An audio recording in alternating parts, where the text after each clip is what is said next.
Assalamualaikum warahmatullahi wabarakatuh. Bertemu lagi dengan kami. Pada video kali ini kita akan membahas soal-soal TPS untuk khususnya pada operasi aljabar. Maka dari itu saya ingatkan kembali untuk kalian like, subscribe, dan share supaya video ini bisa bermanfaat untuk orang banyak. Dan kalian juga jangan lupa untuk klik tombol loncengnya supaya tidak ketinggalan dengan video-video selanjutnya. Langsung saja untuk soal yang pertama. Jika X sama dengan 7 pangkat 7 dikurangi Y sama dengan 7 pangkat 6, dan Z sama dengan 6Y, maka pernyataan berikut yang paling benar adalah berapa? Gitu ya.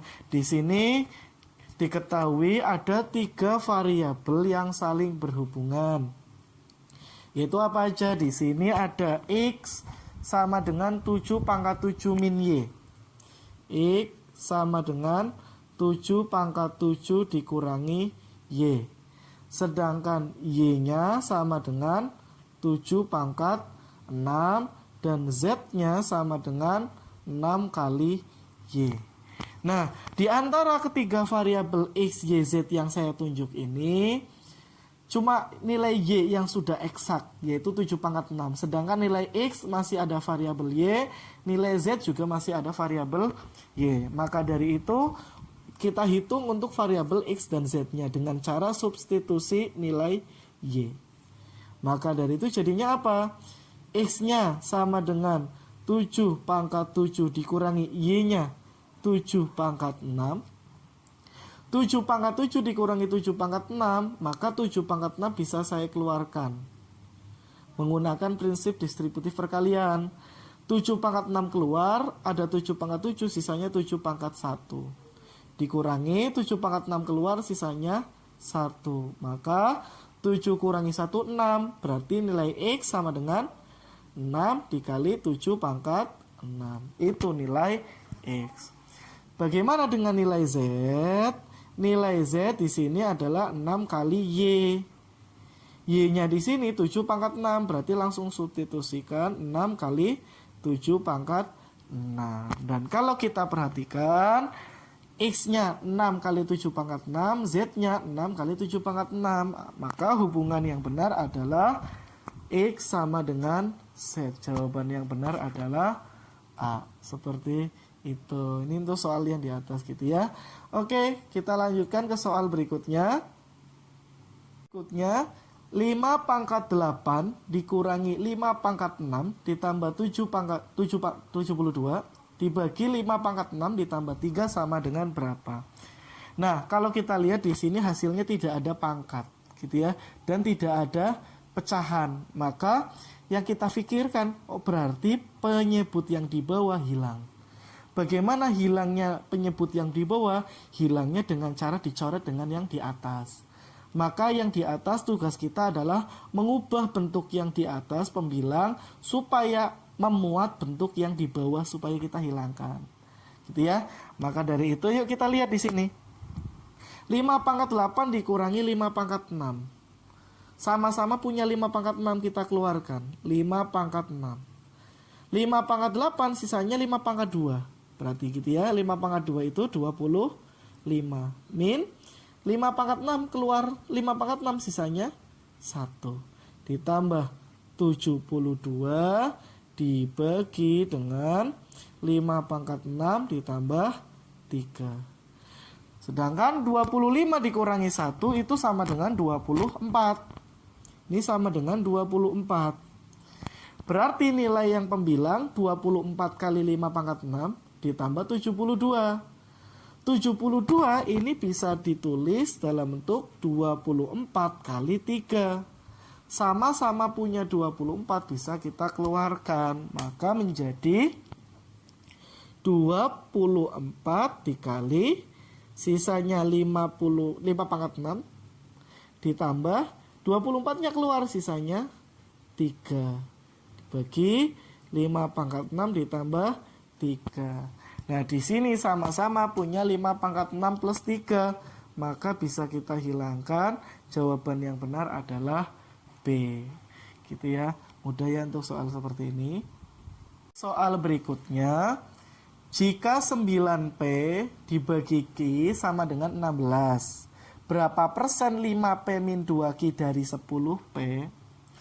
Untuk mencari berapa persen 5P min 2Q dari 10P, maka caranya tinggal 5P min 2Q dibagi 10P kali 100%.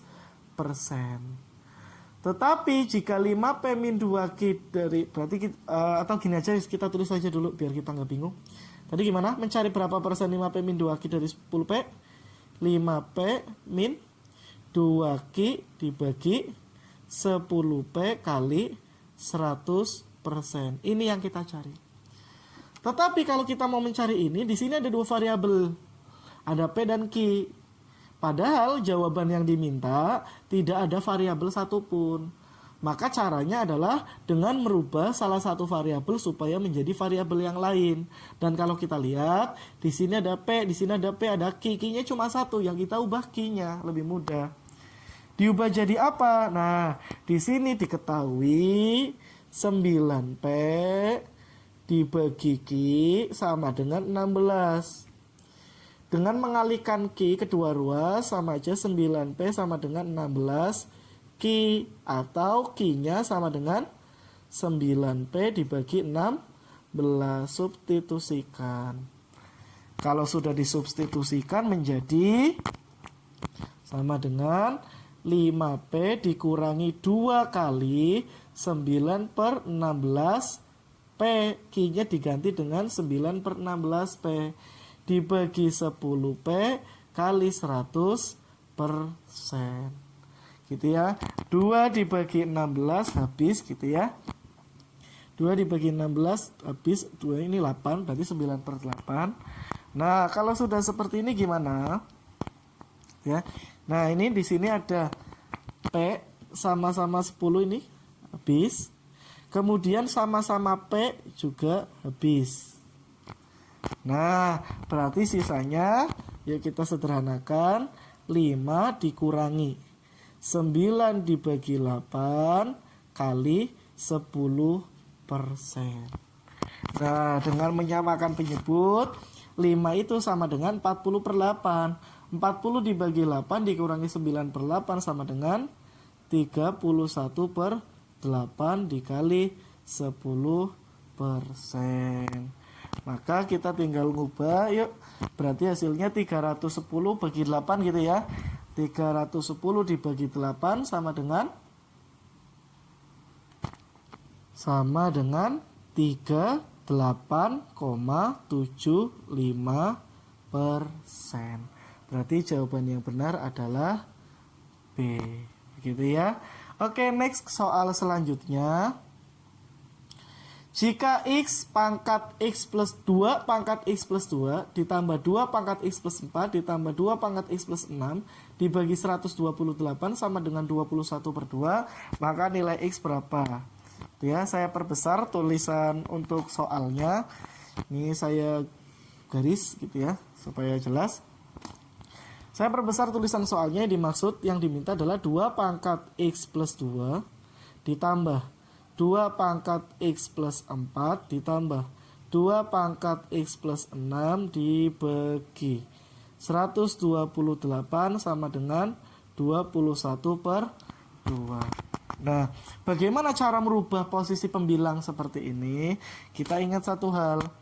Jika ada A pangkat M dikali A pangkat M, maka pangkatnya kita jumlah. Maka kalau ada soal kayak gini, 2 pangkat X plus 2, saya ambilkan salah satu contoh saja. Ini bisa berlaku sebaliknya. 2 pangkat X kali 2 pangkat 2. Karena kalau jumlah diubah seperti ini.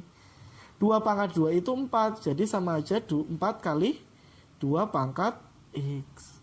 Dengan cara yang sama, yang lain juga seperti itu. Maka 2 pangkat X plus 2 menjadi 4 kali 2 pangkat X ditambah 2 pangkat X plus 4, 2 pangkat 4 16 ya. Berarti 16 kali 2 pangkat X. 2 pangkat X plus 6, berarti 2 pangkat 6. 64 kali 2 pangkat X dibagi 128 sama dengan 21/2. 2. Dengan menghilangkan 2 atau mengalihkan kedua ruas dengan 2, maka ini habis ya. Ini 64. Kemudian kita kalikan ke sini. Nah, sedangkan yang pembilang 4 kali 2 pangkat X ditambah 16 kali 2 pangkat X ditambah 64 kali 2 pangkat X sama-sama 2 pangkat X. Maka tinggal menjumlahkan koefisiennya saja. 4 tambah 16 20 tambah 64 84 kali 2 pangkat X sama dengan 21 dikalikan 64. Maka bisa kita hilangkan 84 dibagi dengan 21 4. Sedangkan 64 dibagi 4 16. 2 pangkat X sama dengan 16. Berarti 2 pangkat X 16 bisa dinyatakan 2 pangkat 4. Maka X-nya sama dengan 4. Jawaban yang benar adalah D. Seperti itu gitu ya. Soal berikutnya, jika Z kuadrat ditambah 6Z ditambah 9 dibagi Z kuadrat dikurangi 9 sama dengan 2, maka nilai dari sepertiga Z berapa? Untuk mencari nilai dari sepertiga Z, berarti harus mencari nilai Z-nya terlebih dahulu. Caranya seperti apa? Yuk kita lihat. Kita tulis kembali yang ditanyakan supaya lebih jelas. Z kuadrat ditambah 6Z ditambah 9 dibagi Z kuadrat gitu ya. Z kuadrat kurangi 9 sama dengan 2. Maka kalau kita jeli, ini kita faktorkan dulu, jangan dikalikan dulu. Difaktorkan Z kuadrat plus 6Z plus 9 difaktorkan menjadi Z plus 3 kali Z plus 3. Sedangkan Z kuadrat minus 9 kalau kita faktorkan menjadi Z plus 3 Z min 3 sama dengan 2. Maka di sini sama-sama punya Z plus 3 habis. Gitu ya. Udah kita kalikan sini. Berarti Z plus 3 sama dengan 2Z min 6 gitu ya. Maka Z yang di sini pindah ke ruas kanan jadi min 2Z dikurangi ZZ 3 ditambah 6 9. Karena Z-nya sama dengan 9, yang ditanyakan adalah sepertiga Z. Maka sepertiga Z sama dengan sepertiga dari 9, yaitu 3. Maka jawaban yang benar adalah C. Gitu. Next ke soal selanjutnya.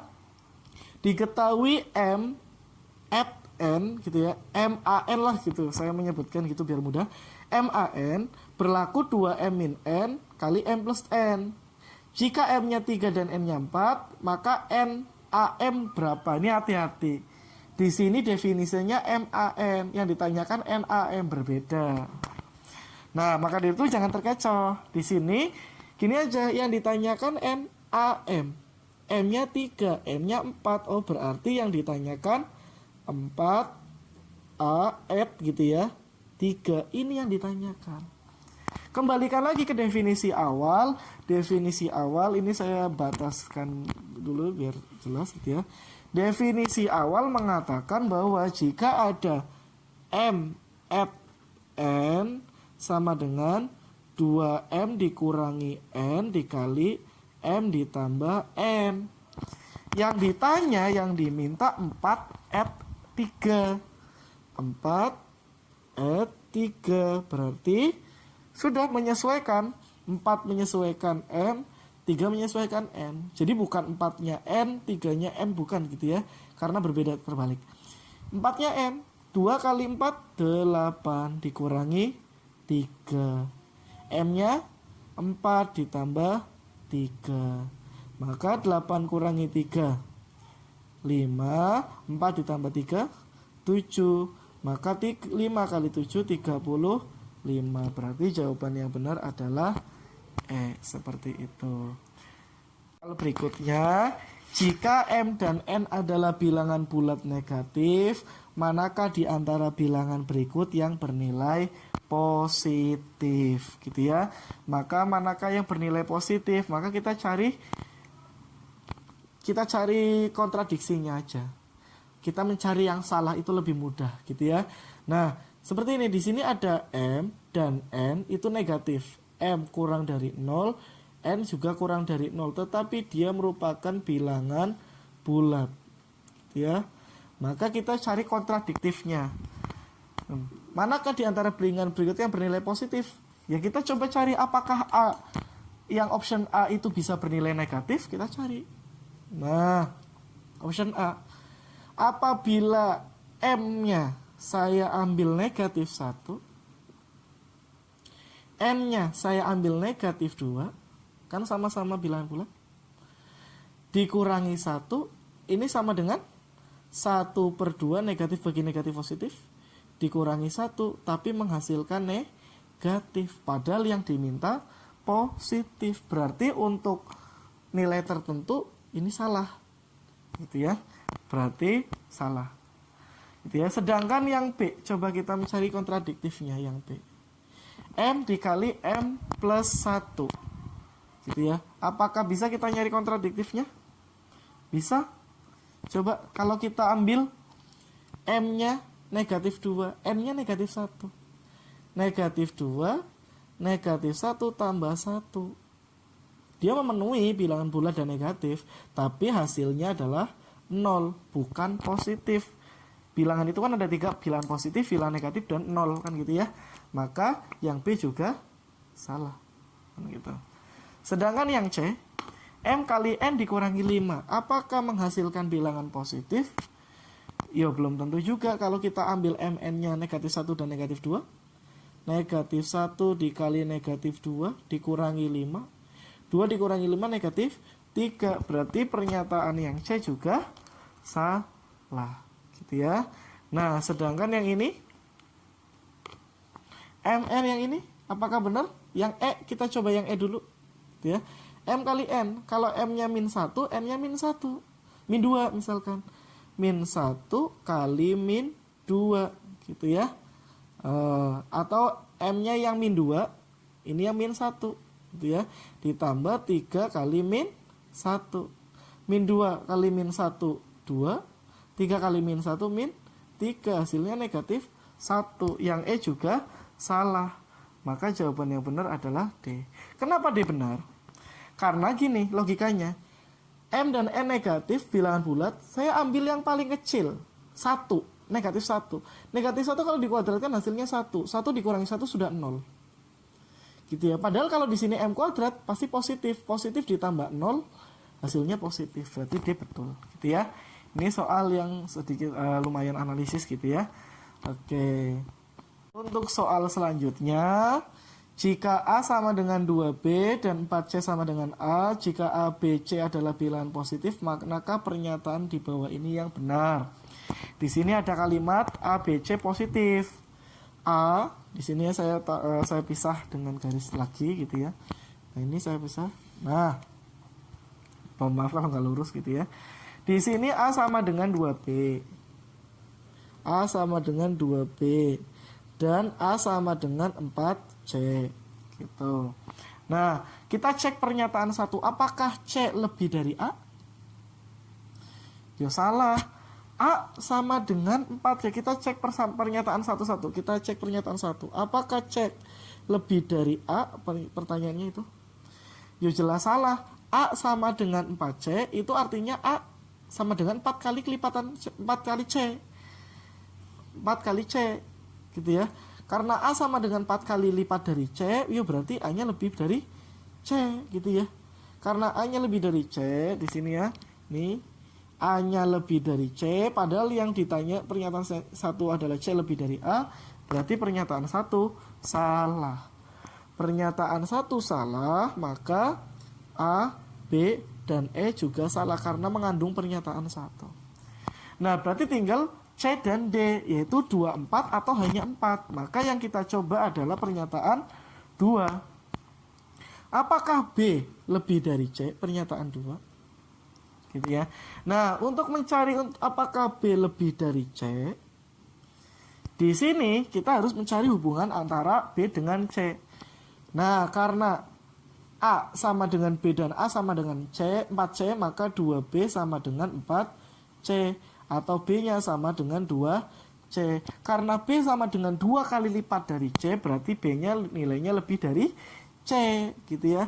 Nah, berarti pernyataan 2 benar. B lebih dari C. B sama dengan 2C, berarti B lebih dari C. Andaikan C-nya 1, B-nya 2. C-nya 2, B-nya 4. Ya, berarti B-nya lebih dari C. Berarti pernyataan 2 benar. Berarti jawaban yang benar adalah C. Seperti itu. Dapat saya sampaikan, jangan lupa untuk klik like, subscribe, dan share. Dan jangan lupa untuk klik tombol loncengnya juga supaya kalian tidak ketinggalan dengan video-video selanjutnya. Gitu ya. Itu aja yang dapat saya sampaikan. Mohon maaf jika banyak salah kata. Assalamualaikum warahmatullahi wabarakatuh.